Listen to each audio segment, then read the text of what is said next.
नमस्कार साथियों। SSC GD के टॉप 20 क्वेश्चन की सीरीज के साथ आज हम फिर अपने यूट्यूब चैनल सिलेक्शन गुरुजी ऑनलाइन पे आपका स्वागत और अभिनंदन करते हैं। और खराब स्वास्थ्य के बावजूद भी हम रोज आपके साथ आपके लिए सवालों की सीरीज, जो क्वेश्चन की सीरीज है वो लेकर आ रहे हैं। और जो नेक्स्ट शिफ्ट में या नेक्स्ट डेज में जो एग्जाम होने हैं एसएससी जीडी के, उसके पॉइंट ऑफ व्यू से बहुत इंपॉर्टेंट है। तो आज के सवालों की शुरुआत करते हैं हम, और पहला सवाल के साथ शुरुआत करते हैं। पहला सवाल है कि एक कार 20 किमी की दूरी 4 किमी प्रति घंटा और शेष दूरी 5 घंटे में 5 किमी प्रति घंटा की गति से तय करती है, तब पूरी यात्रा के दौरान कार की औसत चाल क्या है? ठीक है, देखिएगा कि औसत चाल बराबर आपको पता है क्या होता है। औसत चाल बराबर कुल दूरी बटा कुल समय। कुल दूरी कितनी है? पहली दूरी कह रहा है 20 किमी, ठीक है। और शेष दूरी 5 घंटे में 5 किमी प्रति घंटा की चाल से, यानी अगली दूरी कितनी हो गई? 25। ये कुल दूरी बटा कुल समय। अब आप बताइए कि 20 किमी की दूरी अगर 4 किमी प्रति घंटा की चाल से चलेगी तो कितना समय लगेगा? 5 घंटा। और यहाँ पे 5 घंटा दे ही रहा है, 5 5 10 घंटा, यानी 45 बटा 10 समय कुल दूरी बटा 10 हो गया, यानी 4.5 किमी प्रति घंटा। ये औसत चाल हो गई आपकी। कोई दिक्कत? यहां तक कोई दिक्कत नहीं ना? बहुत सिंपल सा सवाल था और बहुत सिंपल तरीके से आपने इसको टैकल कर लिया। कह रहा था, जैसे समझ लेते हैं कि एक कार 20 किमी की दूरी 4 किमी प्रति घंटा की चाल से चल रहा है, तो कितना कितना समय लेगा? 5 घंटा, और दूरी 20 किमी। अगला क्या कह रहा है कि 5 घंटे में 5 किलोमीटर प्रति घंटा की चाल से, तो समय 5 घंटा, यानी 5 5 10 घंटा, और 5 घंटे में कितना दूरी जाएगा? 25। तो 25 और 20 45, और 45 बटा 10 4.5 किमी प्रति घंटा की औसत चाल आएगी। अगला सवाल ध्यान दीजिएगा, एक परीक्षा में 5% आवेदक अयोग्य पाए गए और 80% योग्य उम्मीदवार सामान्य वर्ग के थे, यानी 760 योग्य व्यक्ति अन्य श्रेणी से थे, तो कितने उम्मीदवार परीक्षा में शामिल हुए? सवाल यह है आपसे कि एक परीक्षा में 5% आवेदन अयोग्य पाए गए, चलिए ठीक है, और 80% योग्य उम्मीदवार सामान्य वर्ग के थे। तो सिंपल सा सवाल तो यह है पहले कि, और है यानी 760 योग्य व्यक्ति अन्य श्रेणी के थे, तो कितने उम्मीदवार परीक्षा में उपस्थित हुए? और 60% योग्य उम्मीदवार। चलिए ठीक है, ध्यान दीजिएगा, सिंपल सा सवाल है।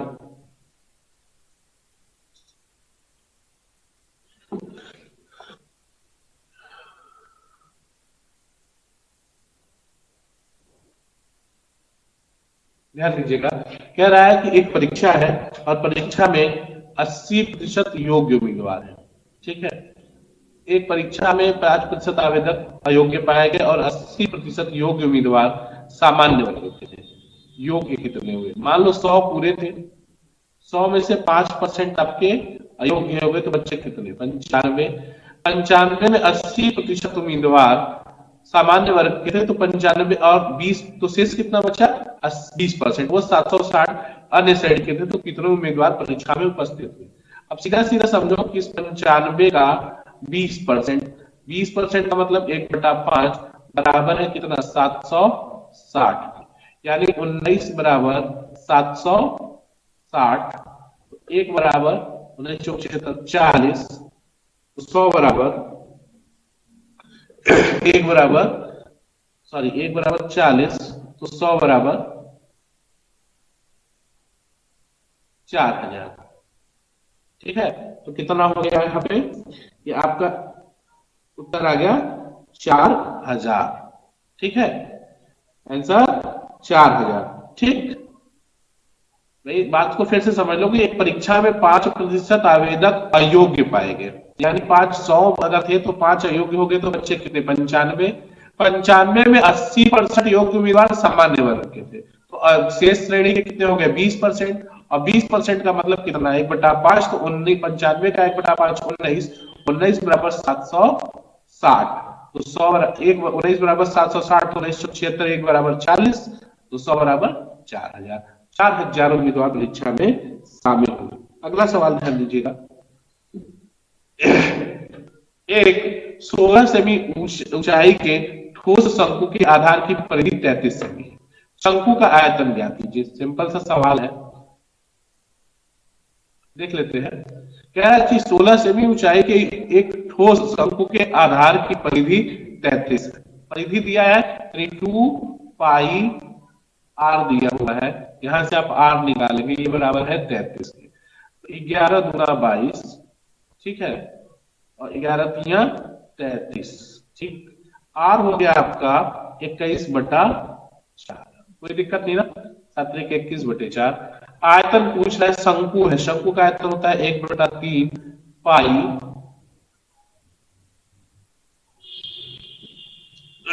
ठीक,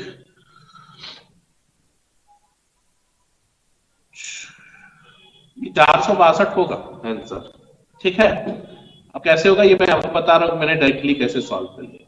1/3 पाई आर स्क्वायर 21/4 गुणित 21/4 और गुणित एच 16, 4 चौके 16 से 4 चौका 16 खत्म, 7 त्रिके 21, 3 से 3 खत्म, 21 दूना 42 की 2 हासिल 4, 21 42 4 46 हो गया। ये तो कैलकुलेशन का मामला हो गया भाई, बिना पेन पेपर ये सवाल सॉल्व हो सकता था। आपसे आयतन पूछ रहा है, आपको पता है कि आयतन निकालेंगे तो पाई से गुणा करेंगे, यानी 22/7 से गुणा होगा, और 22/7 से गुणा हो में 22 से गुणा होकर जो परिणाम प्राप्त होगा वो परिणाम किससे 11 से डिविजिबल होगा, और 11 से डिविजिबिलिटी के अकॉर्डिंग सिर्फ एक ऑप्शन सूट कर रहा है, वो है 462। क्या कहता है, समस्थान के अंकों और विषम स्थान के अंकों के योग का अंतर 0 या 11 से विभाज्य है, तो वह संख्या 11 से विभाज्य होगी।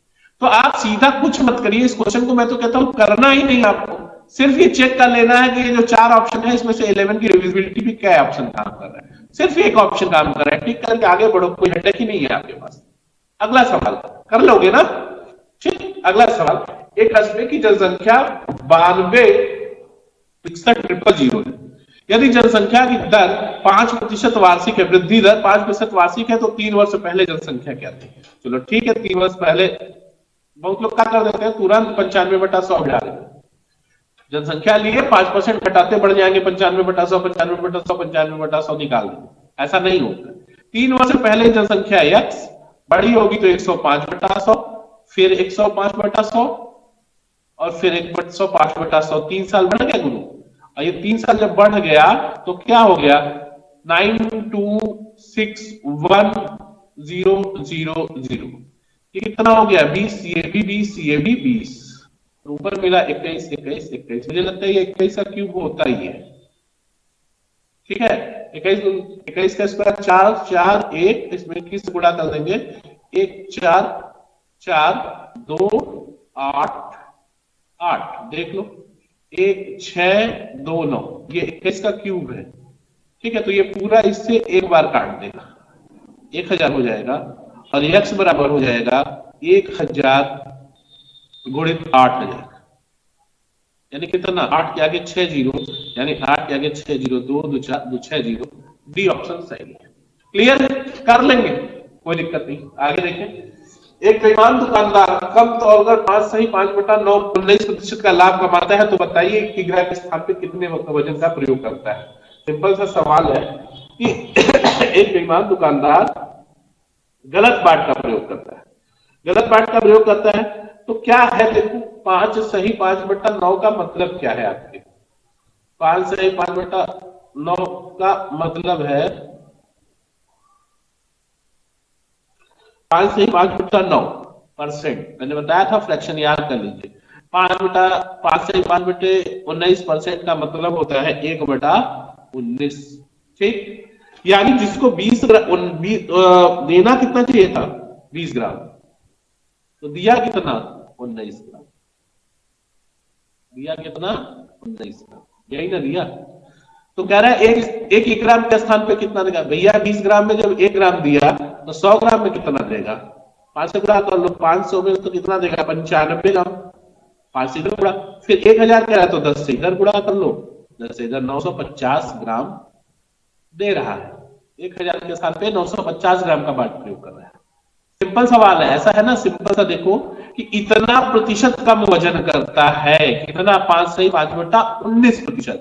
5/5 से 19 का मतलब कितना हो गया 1/19, यानी कि 20 ग्राम देने की बजाय 19 ग्राम दे रहा है। टोटल कितना हुआ ये 20 ग्राम, 20 ग्राम में से 1 ग्राम कम दे रहा है, तो कितना हो गया 20 ग्राम देना चाहिए था लेकिन दे रहा है 19 ग्राम, तभी तो उसका लाभ 1/19 होगा। तो 1000 ग्राम में कितना देगा 950 ग्राम। कोई तकलीफ है, आगे ध्यान दीजिएगा। अगला सवाल है, ए संबंध बी 4 संबंध 6 है, बी संबंध सी 10 संबंध 11 है, तो सी संबंध ए। सिंपल सा सवाल है, देख लेते हैं।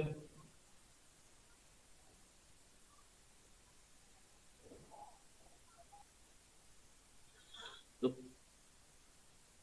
ठीक है, ए बी सी 4 6 10 11 कितना हो गया 40 60 66। सीधा सीधा सा हो जाएगा कि 40 60 और 66। ठीक है, क्या पूछ रहा है सीए का संबंध, सीए 66 है और ये कितना हो गया 40। ठीक है, 66 40, 2 से 8 लेंगे तो 2 से नहीं कटेगा, 33 20, 33 संबंध है 20। क्लियर है। अगला सवाल ध्यान दीजिएगा, एक वस्तु 12% के लाभ पर बेची जाती है, बेचा गया, अगर उसे 33 रुपए अधिक में बेचा जाता तो लाभ 14% होता है, यानी 2% बराबर 33, तो वस्तु का क्रय मूल्य 2% बराबर 33, तो 1% बराबर 33 का आधा कितना 16.5 1650। Answer done. कितना कितना हो गया आंसर इसका,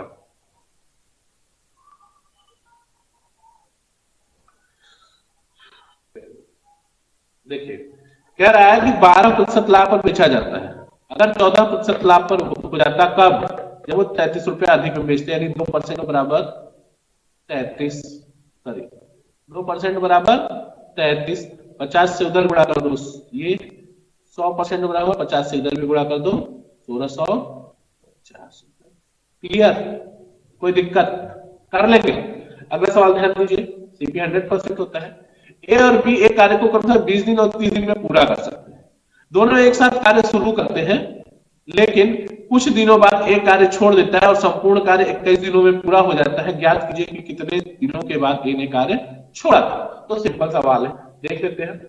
कह रहे हैं कि ए और बी एक कार्य को 20 दिन में करता है और बी उसी कार्य को 30 दिन में करता है। एलसीएम कितना हो गया भाई, 20 और 30 का एलसीएम 60, 60, इसका एक दिन का काम 3, इसका एक दिन का काम 3 और इसका एक दिन का काम 2।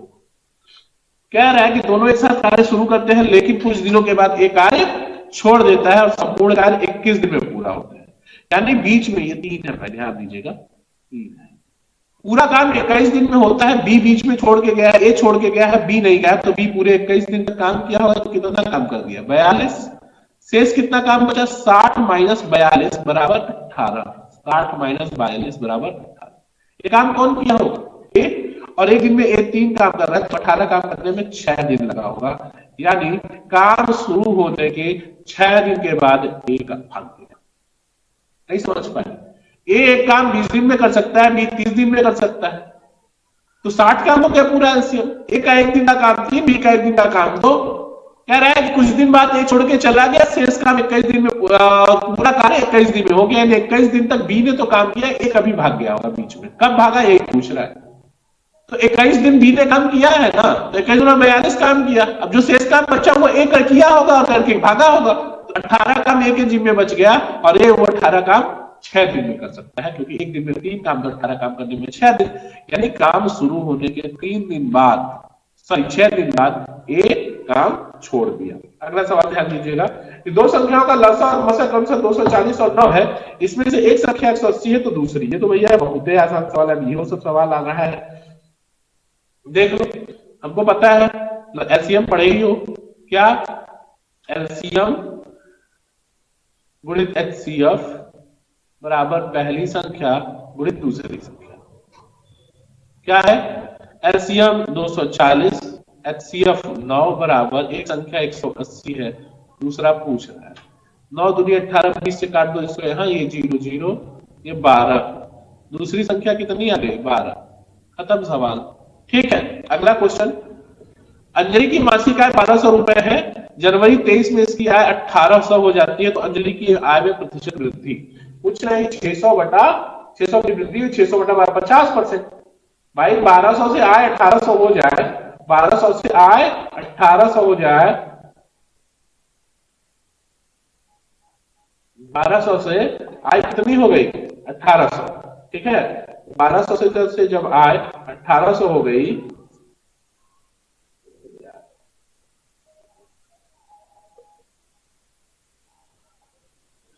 1200 था, 1200 से आए 1800 हो गया, बड़ा कितना? 600, 600 बटा 1200 गुणित 100, 50%, सीधा सीधा, सॉरी 50%, सीधा सीधा आंसर है। ठीक, अगला सवाल ध्यान दीजिएगा। कह रहा है कि 12 लीटर घोल में कितने लीटर अम्ल है जिसमें अम्ल की सांद्रता 20% है? भैया 12 5 12 बटा 5 कर दो, 12 बटे 5, 5 दूनी 10, 5 दूनी 10 2, और 5 चौका 20, 2.4 लीटर। खत्म सवाल। भाई 12% का 12% का, सॉरी 12 लीटर का 20% निकाल लो, खत्म काम।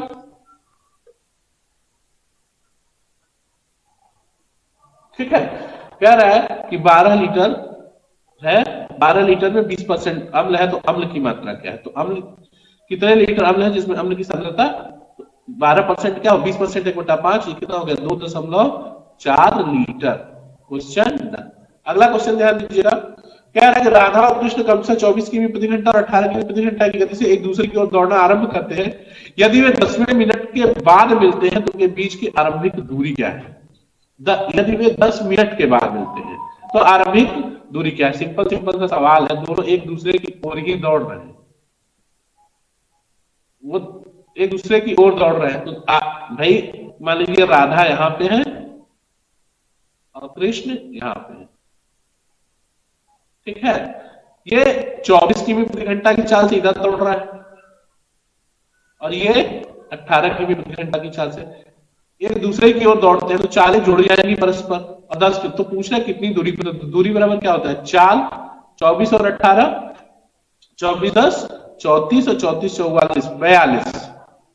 ठीक है, 8 12 42 किलोमीटर प्रति घंटा गुणित 42, दूरी पर चाल 42 गुणित समय 10 मिनट का मतलब 1/10/60, यानी 6 6 7 42, 7 किमी की दूरी पर एक दूसरे से 7 किमी। ठीक है, कोई दिक्कत नहीं ना? अच्छा सवाल। अगला सवाल कह रहा है कि 2000 मूल्य वाली वस्तु पर 2 क्रमिक बट्टे 20% और 10% दिए जाते हैं, तो वस्तु का विक्रय मूल्य सीधा सीधा है कि 20% और 10% का क्रमिक बट्टा है, तो 28% का बट्टा हो गया। 1000 में 280, 560 रुपए छोड़ दो, 560 रुपए छोड़ दो कि 1440 रुपए आपका आंसर हो जाए। अब आप कहेंगे कैसे हो गया सर? ऐसे प्रैक्टिस करेंगे तो आप भी इसी तरह से कर पाएंगे, और प्रैक्टिस नहीं करेंगे, सो के रजाई में बैठ के सिर्फ मैथ्स का वीडियोस देखेंगे, तो सिर्फ आप अपने आप को बहलाने की कोशिश कर रहे हैं और कुछ कर नहीं रहे आप। ठीक है, 2000 रुपए है, दो तरीका है, एक तो 20% और 10% का एक समतुल्य बट्टा निकाल लो। ये तो करते करते याद है कि 28% ही आएगा, लेकिन याद कब होगा? बट्टे लिए हम माइनस करेंगे, सॉरी बटा 100/100, जब आप प्रैक्टिस करेंगे। -2 बराबर 28%। अब 28% छोड़ दिया आपने, तो 28% छोड़ोगे 2000 में तो 560 रुपए छोड़ोगे, 28% तो 560 छोड़ोगे, घटा दोगे 1440 आ जाएगा। एक ये तरीका है। दूसरा है भैया कि 2000 रुपया है, पहले हम 20% छोड़े तो 80 लिया, फिर 10% छोड़े तो 90 लिया। अब अपना सॉल्व कर लो, ये डबल जीरो इसके डबल जीरो से कैंसिल कर लो, इसका डबल जीरो इससे कर लो, 8 2 16 9 144, एक जीरो बढ़ा दो 1440, कर लोगे, यहां तो कोई दिक्कत नहीं ना? ठीक है, अगला सवाल ध्यान दीजिएगा। ठीक है, सिलेक्शन इतना आसान नहीं है भाई, मेहनत करना पड़ेगा। ए और बी के आय का अनुपात 5:6 है और बी और सी की आय का अनुपात 4:5 है। यदि सी की मासिक आय 4230 रुपए है तो बी की मासिक आय, कुछ नहीं करना है, मर्ज कर लो। पहले तो मर्ज निकालो, मर्ज रेशियो निकाल लो कि इनका कंबाइंड मर्ज रेशियो क्या होगा। ठीक है, जैसे ए बी सी कर लो, ए बी सी क्या है, 5 6 और 4 5, ठीक।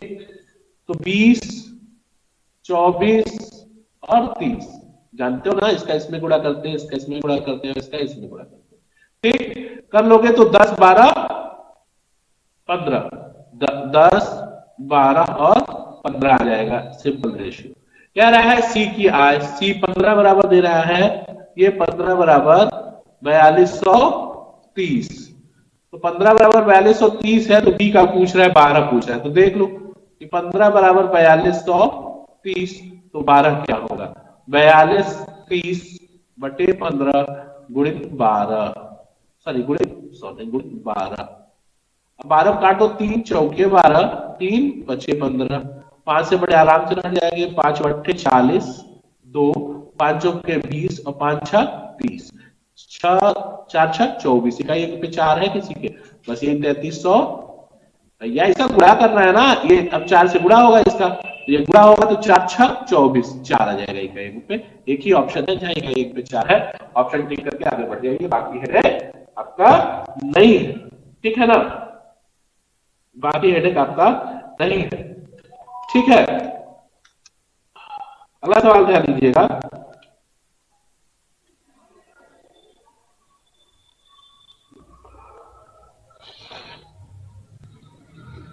एक गोले का, इसमें ऑप्शन छूट गया है, मैं आपको ऑप्शन दे दे रहा हूं, ये ड्रॉप करने छूट गया होगा, कोई दिक्कत नहीं है, आपको ऑप्शन मैं यहां से दे रहा हूं, बिना पेन पेपर भी कोशिश करूंगा कि आप सॉल्व कर पाए।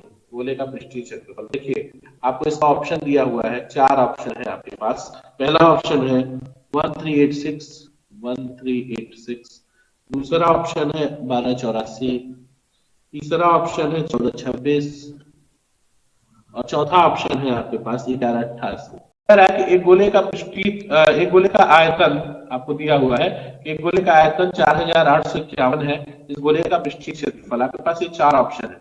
ये 2 ऑप्शन नहीं हो सकते इसमें से, क्योंकि पृष्ठीय क्षेत्रफल 11 से विभाज्य कोई संख्या होगी, ये 2 ऑप्शन आपके गलत है, बाकी 2 ऑप्शन 11 से विभाज्य, इसी पे हमको देखना है। देख लीजिए, गोले का आयतन है 2/3 पाई 22/7 और गुणित आर क्यूब बराबर है 4851, ठीक है, 5 4 9 8 11 से कटेगा, 11 चौके 44, 4 48 45 हुआ, फिर 11 चौक 44, एक हुआ, 11 1 का 11, ठीक है। ये कितना हो गया, 11 दूना 22 हो गया, ठीक, 11 दूना 22 हो गया, ठीक है। अब इसके बाद ये आयतन होता है 4/3, ये अर्धगोले का, ये 4/3 होगा, ठीक है।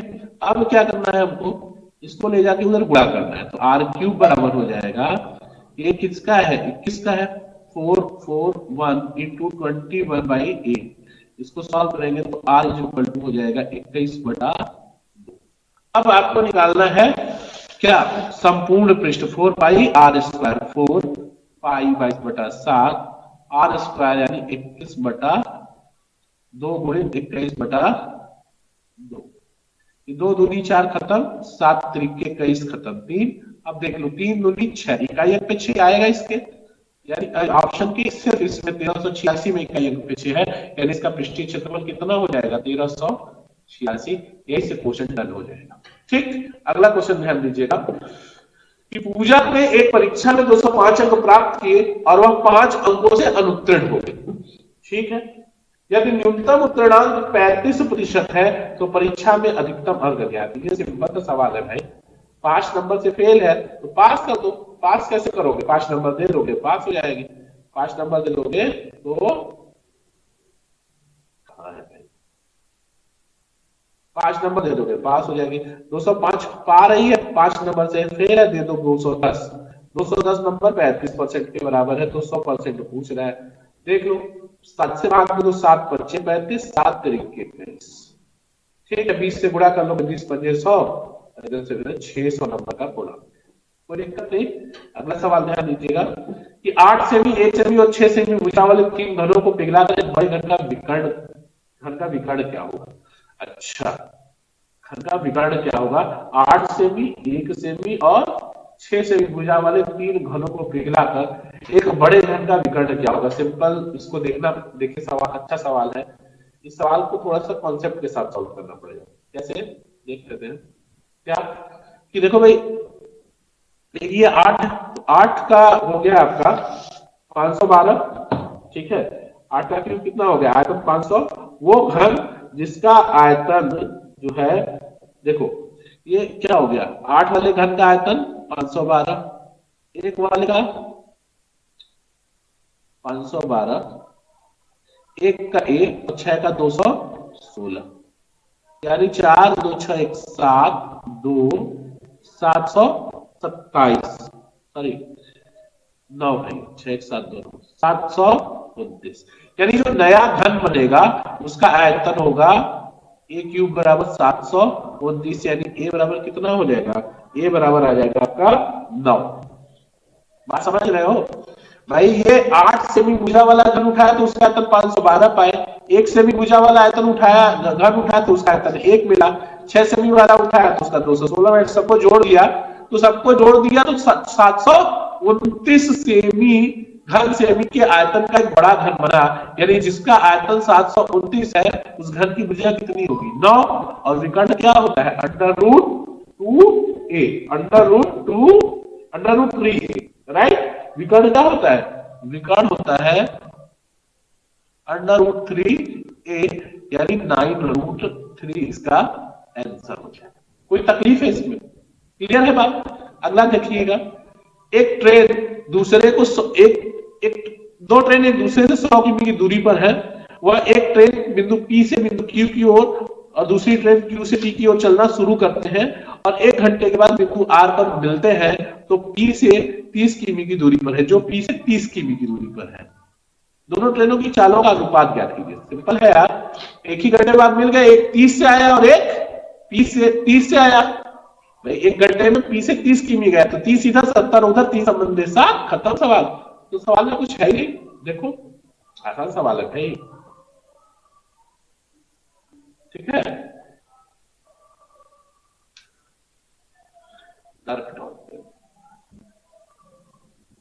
ठीक है, देख लो, कह रहा है कि 2 ट्रेन है, पी क्यू है, बिंदु पी है बिंदु क्यू से 1 घंटे बाद मिले हैं, यानी यहां से जो ट्रेन चली अब पी से 30 किमी की दूरी पर, और ये क्यू से जो आई है वो 70, तभी तो 100 होगा ना मिलके 100 किमी। यानी 1 घंटे में 30 गई और वो 1 घंटे में 40 70 गई, यानी 3 संबंध 7 का अनुपात होगा। इसमें 7 संबंधी गिनती दिया, लेकिन ऐसा ना होगा, 3 7 होगा तो दोनों पी से 30 किमी की दूरी पर है तो पी संबंध क्यू कितना हो जाएगा? 3 संबंध 7। अगला सवाल ध्यान दीजिए, एक ही कार्य क्षमता बी से दोगुनी है, एक इसी कार्य को 30 दिन में करता है, बी अकेला उस कार्य को कितने दिन में कर लेगा? एक ही कार्य क्षमता बी से दोगुनी है, ये 30 दिन में करता है तो बी 60 दिन में करे। सॉरी, एक ही कार्य क्षमता बी से दोगुनी है, ए व बी किसी कार्य को 30 दिन में करते हैं, मिल के 30 दिन में करते हैं, तो बी अकेला उस काम को कितने दिन में करेगा? सिंपल सवाल देख लेते हैं। क्या करना है? ए कार्य को, एक क्षमता देखो ए और बी, मैंने बताया क्षमता क्या है भैया? ए की कार्य क्षमता बी से दोगुनी, यानी ए 1 है तो बी 2 क्षमता का, तो दिन का क्या अनुपात होगा? 1 और 2। ठीक है ना?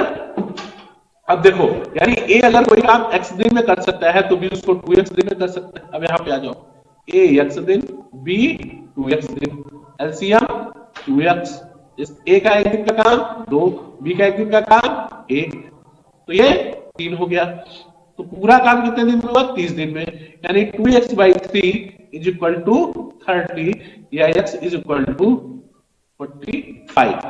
ठीक, तो क्या कर रहा है? बी अकेला उस काम को कितने दिन में करेगा? तो x बराबर 45, तो बी को वो काम करने में 90 दिन लग जाएंगे। क्लियर है सवाल? सवाल क्लियर है ना? कोई दिक्कत नहीं, यहां तो कोई दिक्कत? ठीक है, कमेंट सेक्शन में अपना कमेंट डालिए अगर कहीं कोई दिक्कत है तो। अगला सवाल बोर्ड मास का है, इसको आपको मैं छोड़ रहा हूं आपके लिए, आप इसको अपने खुद से कर लीजिए, घर से होमवर्क है ये आपका।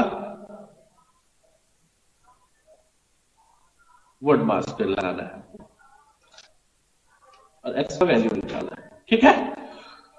तो आज का सेशन यही समाप्त होता है। और ये एसएससी के टॉप 20 क्वेश्चन थे जो एग्जाम में एक्सपेक्टेड है कि नेक्स्ट शिफ्ट के एग्जाम में नेक्स्ट डे आ सकते हैं, तो इन क्वेश्चंस को रिवाइज करके आप जाइए।